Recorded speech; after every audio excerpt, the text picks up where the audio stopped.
നാടൻ വിഭവങ്ങൾ ഉൾപ്പെടുത്തി നല്ലൊരു ഉച്ചയൂണാണ് ഇന്നത്തെ വീഡിയോ. ആദ്യം റെഡിയാക്കുന്നത് ചോറാണ്.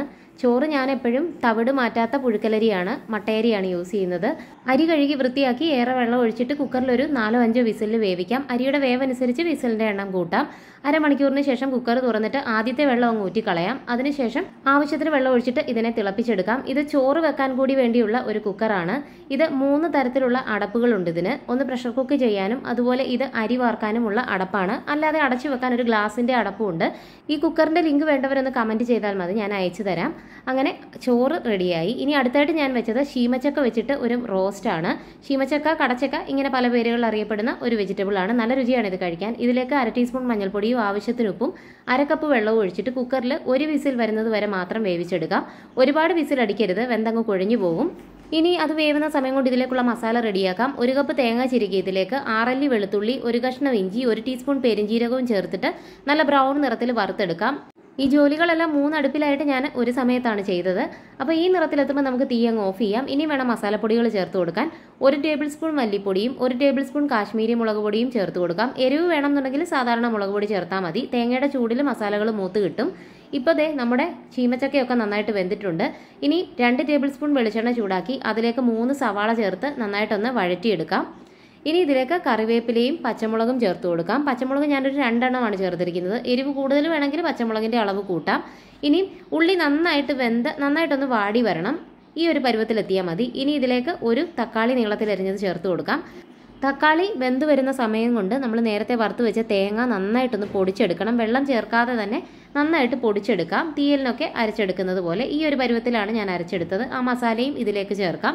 ഇനി വെന്ത ചീമച്ചക്ക ആ വെള്ളത്തോട് കൂടി തന്നെ ഇതിലേക്ക് ചേർത്ത് കൊടുക്കാം. എല്ലാം കൂടി നന്നായിട്ട് ഇളക്കി യോജിപ്പിക്കാം. ഉപ്പ് നോക്കിയിട്ട് വേണമെന്നുണ്ടെങ്കിൽ ഉപ്പ് ചേർത്ത് കൊടുക്കാം. ചെറിയ തീയിലിട്ടേക്കണം, ഇടയ്ക്കിടയ്ക്കൊന്ന് ഇളക്കി കൊടുത്താൽ മതി. അങ്ങനെ ചീമച്ചക്ക റോസ്റ്റ് റെഡിയായി.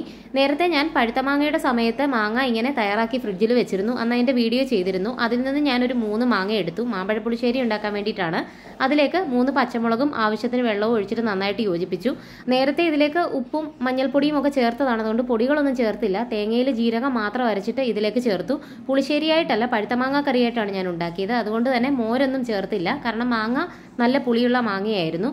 അപ്പോൾ തേങ്ങയുടെ അരപ്പ് ആവശ്യത്തിനുള്ള വെള്ളവും ചേർത്തു. ഒരല്പം ഉപ്പ് കൂടി ചേർക്കേണ്ടി വന്നു. ഒരു തിള വന്നു കഴിഞ്ഞപ്പോൾ തീ ഓഫ് ചെയ്തു. വെളിച്ചെണ്ണയിൽ കടുകും കറിവേപ്പിലയും ചെറിയുള്ളിയും വറ്റൽമുളകും താളിച്ച് കറിയിലേക്ക് ഒഴിച്ചു കൊടുത്തു. നല്ല രുചിയുള്ള കറിയായിരുന്നു. ഫ്രിഡ്ജിലിരുന്നിട്ട് 1 മാസത്തിലേറെയായി മാങ്ങ, പക്ഷെ നല്ല ടേസ്റ്റ് ആയിരുന്നു. അതുപോലെ ഞാൻ ചൂട മീൻ, നെത്തോലി മീൻ മസാലയൊക്കെ പുരട്ടി ഇന്നലെ തന്നെ ഫ്രിഡ്ജിൽ വെച്ചിട്ടുണ്ടായിരുന്നു. അതും പെട്ടെന്ന് തന്നെ വറുത്തെടുത്തു. അത് വറുത്തെടുക്കാൻ എളുപ്പമാണല്ലോ. കുറച്ച് കറിവേപ്പിലയും കുറച്ച് മസാലകളൊക്കെ ചേർത്തിട്ട് ഇങ്ങനെ നല്ല ക്രിസ്പി ആയിട്ട് വറുത്ത് കോരി. ആ ജോലി എളുപ്പമായി. മീനൊക്കെ നമ്മളിങ്ങനെ മസാല പുരട്ടി ഫ്രിഡ്ജിൽ വെച്ച് കഴിഞ്ഞാൽ എളുപ്പമായിരിക്കും. ആ സമയത്തെടുത്തൊന്ന് വറുത്താൽ മതി. പിന്നെ ഞാൻ റെഡിയാക്കിയത് കോഴിക്കോട് അവിയലാണ്. 1 കപ്പ് ചേന ഇങ്ങനെ നീളത്തിലരിഞ്ഞത്, ആവശ്യത്തിന് വെള്ളവും 1/2 ടീസ്പൂൺ മഞ്ഞൾപ്പൊടിയും ചേർത്തിട്ട് ഒന്ന് വേവിക്കാൻ വെച്ചു. ചേന വേവ് കൂടുതലുള്ളത് കൊണ്ടാണ് ആദ്യം ഇങ്ങനെ വേവിച്ചത്.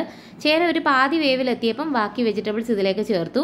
1 കപ്പ് ക്യാരറ്റ് നീളത്തിലരിഞ്ഞത്, 1 കപ്പ് പച്ചയത്തയ്ക്ക നീളത്തിലരിഞ്ഞത്, 1 കപ്പ് ബീൻസ് നീളത്തിലരിഞ്ഞത്, പകരം പയറായാലും മതി, 2 മുരിങ്ങയ്ക്ക, 1 കപ്പ് വെള്ളരിക്ക ചെറുതായിട്ട് അരിഞ്ഞത്, 1/2 കപ്പ് പാവയ്ക്ക ഇങ്ങനെ നീളത്തിലരിഞ്ഞത്, 3-4 പച്ചമുളകും ചേർത്തു. എന്നിട്ട് ആവശ്യത്തിനുള്ള ഉപ്പും ചേർത്ത് കൊടുത്തു. ഇതെല്ലാം കൂടി നന്നായിട്ടൊന്ന് യോജിപ്പിച്ചിട്ട് അടച്ച് വേവിക്കാൻ വേണ്ടിയിട്ട് മാറ്റി വെച്ചു. ഇത് വേവുന്ന ഈ ഒരു സമയം കൊണ്ട് തന്നെ നമുക്ക് ഇതിന്റെ അരപ്പും റെഡിയാക്കാം. ഒരു തേങ്ങ ഫുള്ളായിട്ട് ഞാൻ എടുത്തു, ഒരു ചെറിയ തേങ്ങ. അതിലേക്ക് 3 പച്ചമുളകും 1/2 ടീസ്പൂൺ ജീരകവും 4-5 അല്ലി ചുവന്നുള്ളിയും ചേർത്ത് നന്നായിട്ടൊന്ന് ചതച്ചെടുത്തു. ഇത് അരച്ച ഒരു സമയം കൊണ്ട് നമ്മൾ ചേർത്ത വെജിറ്റബിൾസ് ഒക്കെ നന്നായിട്ട് വെന്ത് കിട്ടിയിട്ടുണ്ട്. വെള്ളം ഒരുപാടുണ്ടെങ്കിൽ ഒന്ന് വറ്റിച്ചെടുക്കാം. ഇനി നമ്മൾ ആ ചതച്ച് വെച്ചിരിക്കുന്ന തേങ്ങ ഇതിലേക്ക് ചേർത്ത് കൊടുക്കാം. എന്നിട്ട് നന്നായിട്ട് ഇതിനെ ഒന്ന് ഇളക്കി യോജിപ്പിക്കണം. ഈ തേങ്ങയുടെ പച്ചമണം മാറാൻ വേണ്ടിയിട്ട് ഇത് വീണ്ടും ഒന്നുകൂടി അടച്ച് ഒരു 2 മിനിറ്റ് ഒന്ന് വെക്കാം.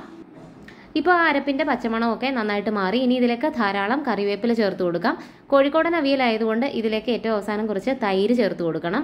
ഞാനൊരു 3/4 കപ്പോളം തൈര് ഇതിലേക്ക് ചേർത്ത് കൊടുത്തു. ഒരുപാട് പുളിച്ച തൈരല്ല ചേർത്തത്. പുളി കൂടുതൽ വേണമെങ്കിൽ അതിനനുസരിച്ച് തൈര് ചേർത്ത് കൊടുക്കാം.